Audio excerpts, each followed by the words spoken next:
Okay, so we're going to be talking about breakfast and snacks. So when it comes to breakfast, of course, the main question that I hear about is breakfast the most important meal of the day?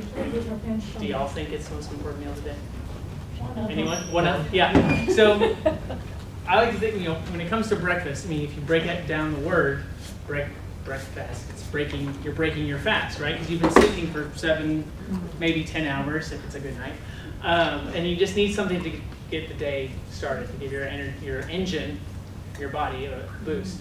So that's why one of the things it's important about breakfast is you just want to start the day off on the right foot. Now, in our department, School Nutrition Services, now is a big time of the year because it's the STAR testing.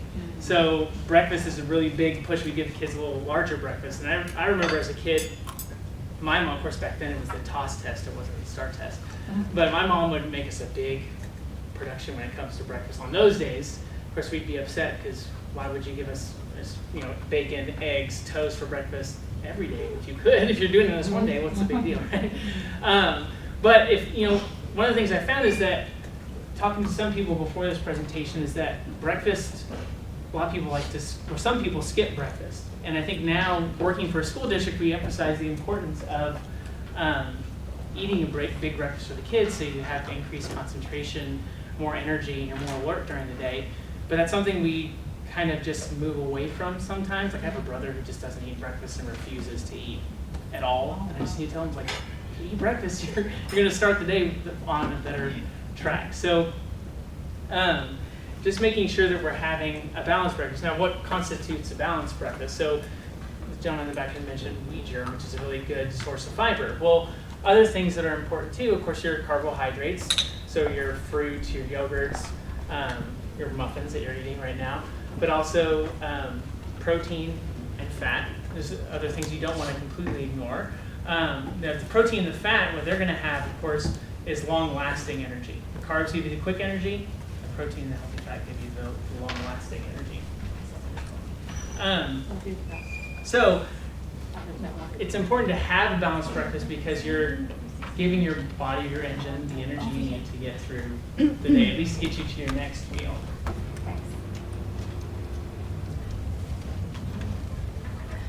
What are your thoughts on coffee? Coffee? Yeah. Well, it's supposed to be beneficial. Yeah, it is supposed to be beneficial for you. I think it is. I love coffee. But the biggest thing with coffee is what you're putting in it. Yeah. So don't dog with coffee. I'm not trying to dog the coffee. No sugar. I said, well, my daughter and my dog's getting up at 5:30 in the morning. It's like, we need some coffee. But I think in everything in moderation, it's good. It's just, again, most of the pitfalls. I'm going to throw my brother under the bus today, but when he drinks coffee, he goes to Starbucks and gets a Frappuccino, and so it's always like, well, coffee, just regular coffee's okay. So basically, he is eating breakfast because well, technically, but it's mostly sugar, right? So like carbs, for him, he tells me like an hour later, I'm hungry. It's like, well, I wonder why. I'm just eating sugar, right? Okay, so we've already talked about a little bit why breakfast is important, right? Getting some energy in your body, getting this system started. But another thing I'm going to talk about, of course, is snacks. And in regards to both, as far as some tips and tricks to help incorporate them, if you're having trouble incorporating breakfast or snacks in the middle of the day. So one of the things I talk to people about when I was a nutrition counselor in the past is some of the reasons they skip breakfast. And of course, some of the most common reasons that people skip breakfast is either they're not hungry in the morning, they don't have any time, or they don't really want to change their routine. When it comes to not being hungry, what I like to tell people, your body is a machine. It gets used to routine. So if you wake up in the morning, if you just have a cup of coffee, that's what your body's knows. Like, okay, I'm going to wake up, you're going to give me a cup of coffee, and I have to hold on to any energy you give me until lunchtime. So trying to shake up the system a little bit is going to be a good thing as far as giving you enough energy. As far as no time, again, my brother, throw him under the bus, but he likes to sleep in. He likes to wake up at the last minute before he goes to work and then just get dressed and go, so he doesn't eat breakfast. Well, most of the time in that situation, if you think about the 10, 15 minutes you're sleeping, it's probably not good quality sleep, so you could be spending that time making just a quick breakfast just to get something started. And then of course just changing up the routine, trying something new. It doesn't have to be anything crazy. I think now we live in a time we have so much access to information, and if you just Google quick breakfast, there's all these fancy things. I mean, even these muffins, I made them last night. I'm not gonna make them in the morning. Who wants to do that? But just trying to think of different ways to prepare for the meals and get ready to start the day. So how can we incorporate more breakfast into your plans? What are some kind of tips? So of course, planning ahead. Now, something I talk to a lot about people is planning ahead, but I'm terrible at it. I can't, it's hard for me to sit down and say, okay, I'm gonna have this on Monday, Tuesday, Wednesday, Thursday, Friday. I'd much rather just say, tomorrow I'm having this for breakfast and set something out. So you have something easy like overnight oats is a really big thing now, where you just take something as simple as a coffee mug, throw in a cup of oatmeal, some honey, some fruit, some milk, or even Greek yogurt, stir it up, put some saran wrap over it, leave it overnight, and next morning it's ready to go. And you can eat it cold or hot, so depending on the day, 'cause who wants to have oatmeal when it's 90 degrees outside in the morning? I don't, but if it's cold outside, you can always heat it up as well. Has anybody done that? Are those good? Yeah, I've tried it, it's pretty good. Really? Yeah, there's some great recipes too. I mean, I've seen all over Pinterest, I was just wondering. Of course, I'm obviously a big blueberry fan, so I've done the blueberry one, a honey cinnamon recipe. There's a carrot cake recipe I've seen too, which I haven't tried yet, but it looks really good. But I think one of the big things with breakfast is just keeping it simple and finding what works for you. Because it's easy to get caught up looking in the social media age at other people's Facebook and Instagram and things like, this is what I made for breakfast this morning. It's like, well, I don't have the time for something like that. I just want something simple, whether it's a bowl of cereal with some wheat germ thrown in, or an egg and a hard-boiled egg and a couple slices of toast, whatever works for you. There's no perfect breakfast. It's just finding what works for you, what you like, more importantly, because I don't think there's anything worse than someone telling you, you should eat this. You're not going to like it, but you should eat it anyway because it's good for you. So just kind of thinking along those lines.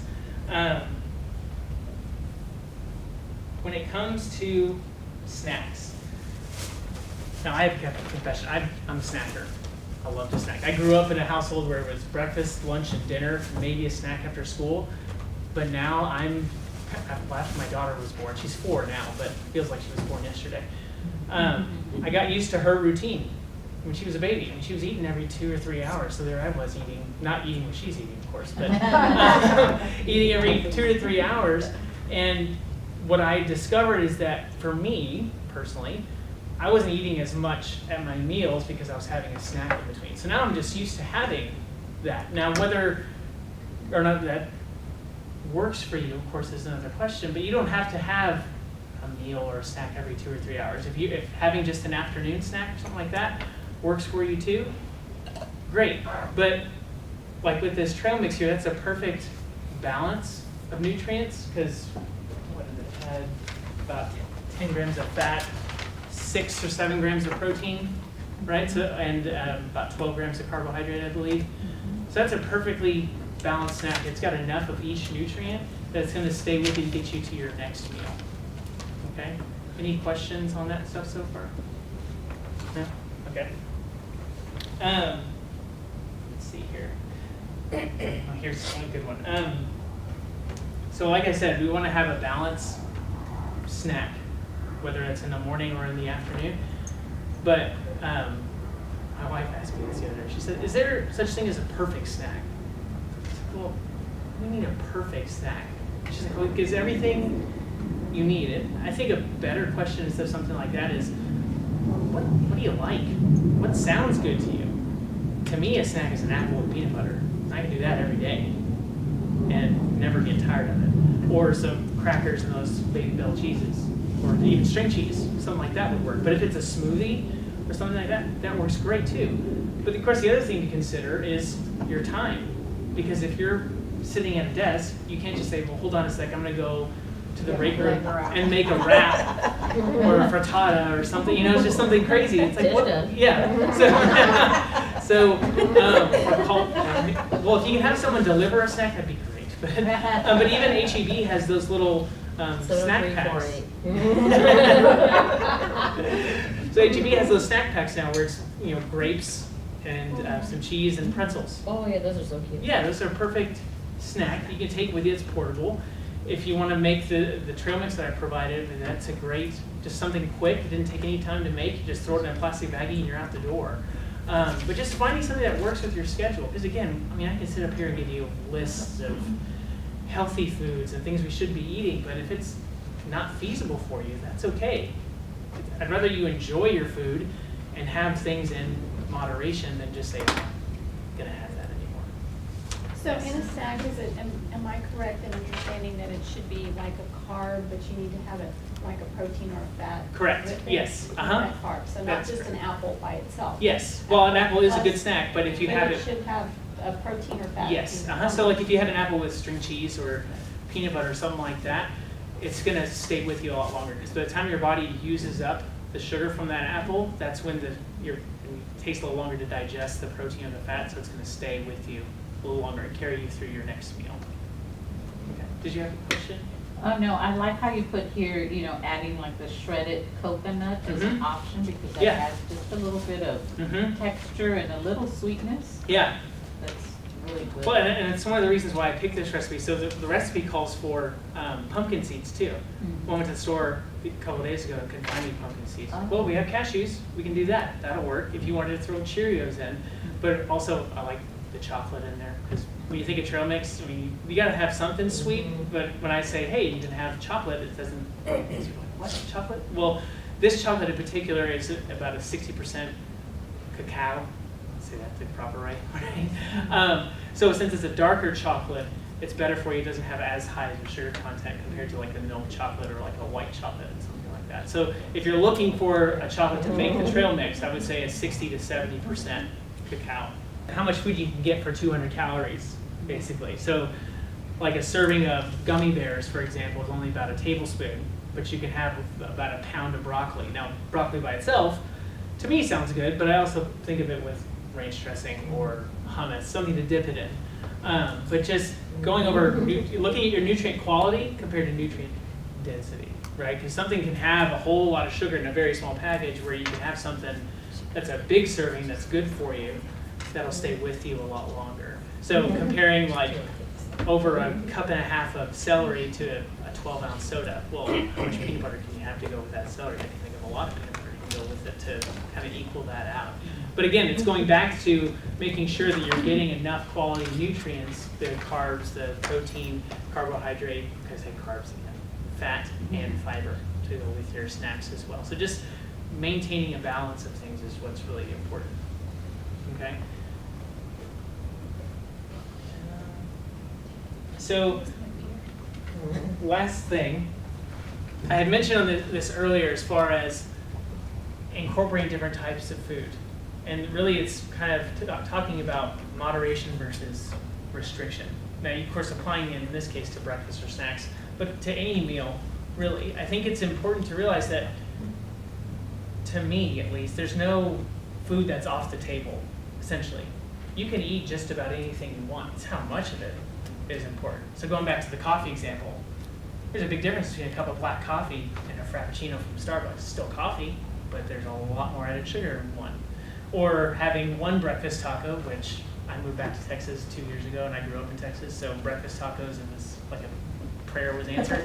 But having one breakfast taco compared to 3 or 4, like I used to when I was a teenager.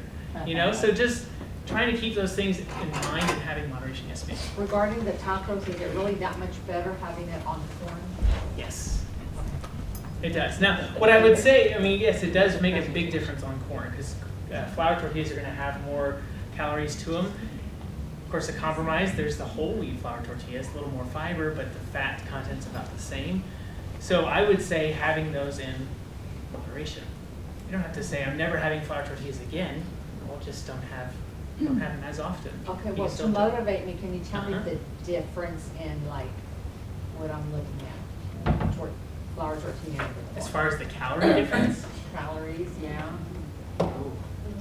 that's a really good question. Yeah, corn's about 50, 60 depending, and then depending on where you go for a flour tortilla, and if we're talking a normal size flour tortilla or a flour tortilla, over 100 to whatever you like. At It's like, least double more. yeah, at least about double.